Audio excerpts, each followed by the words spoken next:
It has just hit my 1 year anniversary of my attempt to become a full-time content creator, so I thought I would document this to see if I can help anyone else with their journey, but also because at this point, I feel like I need a bit of an encouragement, I'm not gonna lie. I thought that the results wouldn't be much greater than what they are, but I think as well, I'm probably comparing myself to creators who've either been doing this for a few years or went viral and freakishly blew up really fast. So in this video, I'm going to take you behind the scenes into my process, my analytics, and how much time and money I've spent so far, as well as the positives of how much money I've made. So I started this journey a year ago with the aim of becoming a full-time content creator in the personal finance space.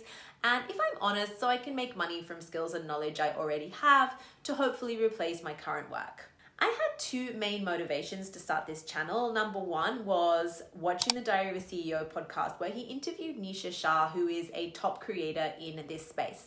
The amount of money that she makes is absolutely mind-boggling, but also I did look at her content and think, hey, I can do that. The second motivation was to have enough money to replace myself in my business. Last year, as a group of friends went off on this amazing summer holiday, I was stuck here in London working crazy hours because summer is peak time for my business, which is in the events industry, and I had some serious FOMO. It was enough to make me decide to pursue content creation seriously so that I don't have to always be physically present at my business to keep making money. At uni, I studied finance and I went on to work in asset management and then financial software for 7 years, working with all the major banks as my clients. So I felt like it was finally time to use all that knowledge to help people and also help myself while I'm at it. So here I am, let's look at the results, the good, the bad, and the ugly. I decided that I firstly wanted to focus on YouTube as my main social media, and once I got into the flow with that, then I would start Instagram and TikTok. To start off, I didn't buy any fancy equipment. I film all my videos, including this one, on a secondhand iPhone 14 Pro, and contrary to all the advice that I see on the internet, I do use my front camera and not my back camera. I tried to use my back one, and then I had to keep doing retakes because I couldn't see myself to line everything up properly, or I couldn't see my facial expressions and stuff, so I'm gonna keep sticking with using the front camera for now. Then I also bought a ring light, tripod, and this Bluetooth mic that I'm using now. To be honest, I usually film in the daylight, so I rarely use the ring light, just the tripod. So that is it, no fancy equipment. So when it comes to editing and posting my content, this is where I spend the most money. The subscriptions that I have at the moment are Canva, which is $10.99 a month.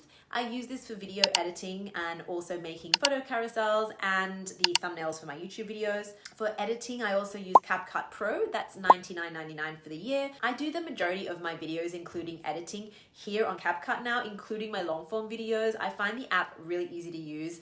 And I mean just editing on my phone, not on my desktop. I tried to use CapCut Pro on my desktop and it was way too complicated and slow for me. So I switched back to the mobile app, which I find really easy. Then there is a social media cross-posting app I use called Metricool. This costs €20 a month or around £17. And this app lets me post all the content to all of the platforms at once. So I use this to schedule short videos onto YouTube, TikTok, Instagram, and Facebook all at the same time. So this actually saves me a lot of time and is worth the spend. I can also schedule things if I'm going on holidays or I'm going to be busy for a few days so that I don't need to upload every single day. The last subscription that I have is Standstore. That is $24.99 a month. I am yet to see the return on investment for this because I haven't sold any digital products for money and no one seems to be clicking my affiliate links yet, but I'm hoping that in time when I get more followers and subscribers, this will change. So for now, it's just a pretty interface with lots of links that I can edit and monitor how many people click on it. And it's good to have just one link in your bio that links to every single thing that you offer. I only started the Metricool and Standstore subscriptions this year, by the way. So the grand total that I've spent so far on my content creation journey is iPhone 14 Pro secondhand was £470. The ring light was $29.99. The Bluetooth mic was $19.99. 1 year worth of Canva subscriptions is £131.88. 1 year of CapCut $99.99. 8 months so far of Metricool, £136. 8 months of Standstore, $199.92. Making it a grand total of £1,087.77 that I've spent so far on my content creation journey. Now let's add to that the number of hours I've spent so far on this, because let me tell you that is a lot more than I expected. So I aim to film 1 long form video a week and 10 short form videos a week and edit all of those each week. Now I haven't been able to keep up with this as consistently as I would have liked throughout the year due to normal things like holidays and busy work periods, because I still have my main business and job. But On average, this is how much time these things have taken. Typically, it takes 1 or 2 days for me to script my videos for the week. And when I say 1 or 2 days, this is not necessarily a whole 8-hour workday. I mean, usually 2 sessions of anything between 4 and 7 hours for scripting. Then I will batch film everything in one day. So that normally takes about 3 to 5 hours to film. It also then is an hour to prep, and sometimes I take little breaks in between. So let's call that a full day, because generally I don't get anything else done on filming days. Next, there is editing, which takes up so much time. This is by far the greatest bulk of time, because even when you really get good at it, there's so much to do, and I've not yet gotten to the stage where I've monetized enough to pay someone to edit my videos. So I'm still doing all the editing myself. Editing takes for long videos, if I really concentrate, a whole day. And then for short form videos, takes anything from 20 minutes to an hour, depending on the video. So that's an average of about 15 hours of editing every single week. Now let's multiply that by 52 weeks, and let's take out the 5 weeks worth of holiday, more or less, because that's what the standard amount of holiday leave is that you would get from any job. And to be fair, I've taken at least that much time off, despite trying to stay consistent with content creation. So the total amount of hours I've worked on content creation so far in 1 year, I estimate to be 12 hours a week of researching and scripting, 6 hours filming and preparing, 15 hours of editing, and 2 hours for posting, making it a grand total of 35 hours a week that I've spent being a content creator. Multiplied by 47 weeks, that is 1,645 hours I estimate I've spent on my content creation journey in 1 year. This averages out to about 31 hours a week, or almost 4 full working days a week. When you do actually think about it, that is a full-time job that currently no one is paying me to do. But let me get on to the earning money side of things now. So I haven't yet reached the number of followers on any of my platforms that allows me to be monetized on those platforms, sadly. On TikTok, at the time of this, I currently have almost 1,500 followers, and you need 10,000 to get into their Creator Rewards program. On YouTube, you need 1,000 hours of watch time to start getting monetized for AdSense, and currently I don't have that, and I haven't reached 1,000 subscribers yet.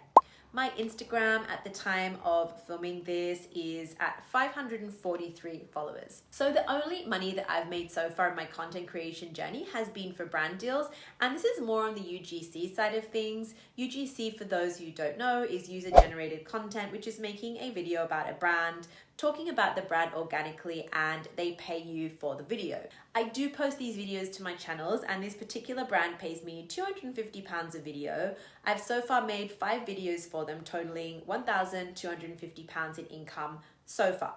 So once you take that away from what I've spent so far on content creation, I've made a total profit in 1 year of £163. That's for an entire year's worth of work. So if I'm honest, I did expect to have started making a bit more money by now, or have more followers or more brands reach out. But as I've put in so much work into this already, I am going to stick with it, because when I started this journey, I did watch a lot of videos about how to start on YouTube. YouTubers generally say it takes 2 years to become properly monetized, and there is a snowball effect once you get to a certain point. So I am currently waiting for that to come into effect. So there you have it, my 1 year content creation progress.